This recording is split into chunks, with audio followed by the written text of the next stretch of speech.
Hi, I want to show you how to predict if an overall reaction at standard conditions will be spontaneous or non-spontaneous. Now, I have a table up here and I didn't complete it, and I'm very purposeful. And the reason why I didn't complete this because I want you to be able to figure this out. Do not memorize this table, okay? You can figure it out. And these are great multiple choice questions where you're given certain conditions for your delta H, delta S, and you have to determine if the reaction is going to be spontaneous or not spontaneous, if delta G will be greater than or less than 1. So don't memorize this because you can figure it out, and I'm sure you're going to have problems where that's exactly what the teacher is going to be asking you.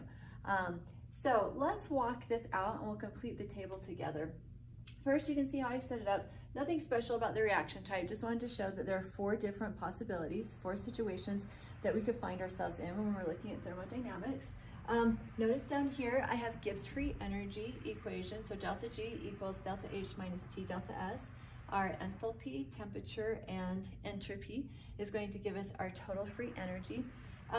Just a reminder, if you need to look up all of the signs to know what's spontaneous, what's non-spontaneous, please go to my entropy and free energy playlist and you can have a review on signs for spontaneous, non-spontaneous. Okay, so here we go. We are going to have delta H is negative, so just a little bit of review on that. Negative means it's exothermic and it's spontaneous. So I'm going to abbreviate spontaneous as spon and non-spontaneous as non-spon. Spon and non-spon. Now a positive delta S means that we are going from order to disorder because that naturally happens. And sorry about that, you guys. This is spontaneous. Okay, so here's how you figure it out. And little reminder, negative delta G is spontaneous, positive delta G is non-spontaneous. So that negative means we have energy available to do work. Positive means it's going to require energy. The reaction will require energy for it to happen. Okay, here's what I have students do. Write out Gibbs free energy, and then underneath you just put in the signs. So I'm going to have a negative value right here minus some temperature times a positive value, okay? And then I'm thinking, all right, when I do this math, what will the sign be for delta G? Well, negative times positive, regardless of the temperature, okay? Negative times positive is going to give me a negative number, and I'll have a negative number, which means delta G has to be negative. Let me say that again. So a negative value of temperature times a positive value of entropy will give me a negative number. So a negative number plus a negative number gives me a negative delta G, and it doesn't matter what that temperature is. So this one's really cool. Delta G is going to be negative. Remember that's spontaneous. Energy will be, I'll put E for energy. Energy will be available to do work. And here's the cool thing. This is at all temperatures. Doesn't matter what that number is, negative times positive always gives me a negative. Negative plus negative is always negative. So, wow, we love that situation right there. That is awesome.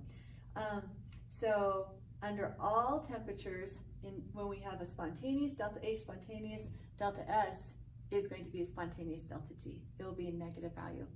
Okay, let's go on to our second scenario.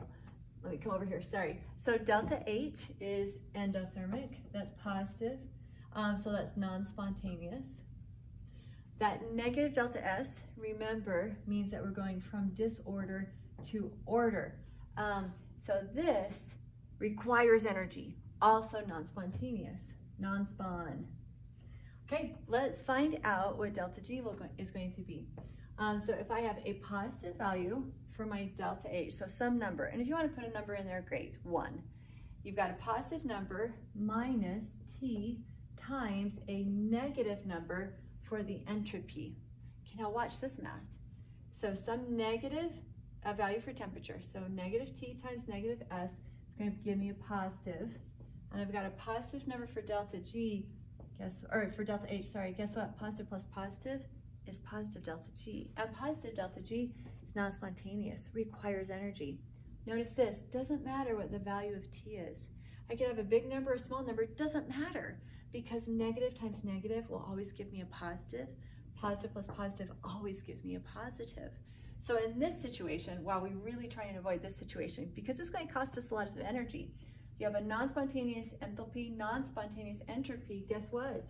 Positive non-spontaneous delta G. So this is going to be non-spon, energy required for that reaction to occur, and this is going to be at all temperatures. It doesn't matter, high or low temperature, when you're in the situation of non-spontaneous, delta H, delta S, you're going to have to put energy into it. Non-spontaneous, delta G.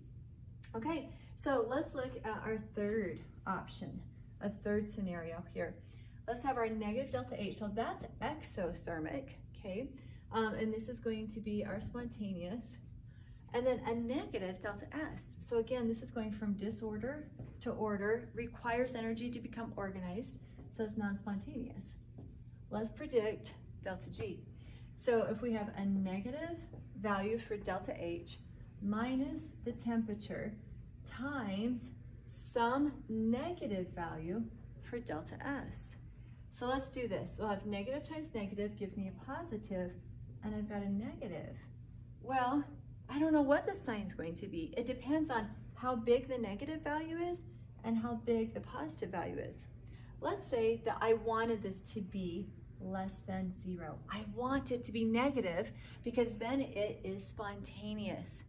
What would the temperature have to be? Would I want a big or small number so I could end up with a negative for my delta G? Well, I want that positive value to be as small as possible. So at low temperatures, okay, at low temperatures when I have a small value for T, at low temperatures, a small positive, if I have a small positive number plus a larger negative number, that will give me a negative. So this one we need a qualifier. We will have a negative spontaneous energy available for delta G at low temperatures. So I've got to qualify it. This one has a qualifier. It depends on the temperature. Temperature is going to come into play on this. So when I have low temperatures, a small number here, I'll have a small positive value plus a large negative value. That will give me a spontaneous energy available to do work. So that one has a qualifier on it at low temperatures. Okay, our last scenario right here.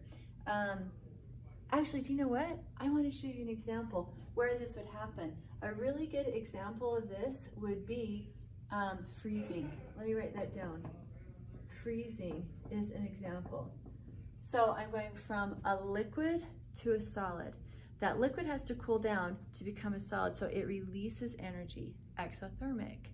Now the particles are becoming more organized from translation to a fixed position. Well, going from liquid movement to fixed position, that's going from disorder to order, right there. Now let me ask you, at what temperatures does freezing happen? Low temperatures. Awesome. Okay, so now let's do our fourth scenario. Okay, so our fourth scenario, we're going to have the endothermic. That's great, thank you. We're going to have our endothermic delta H, which is non-spon, requires energy. And then we're going to have our positive delta S.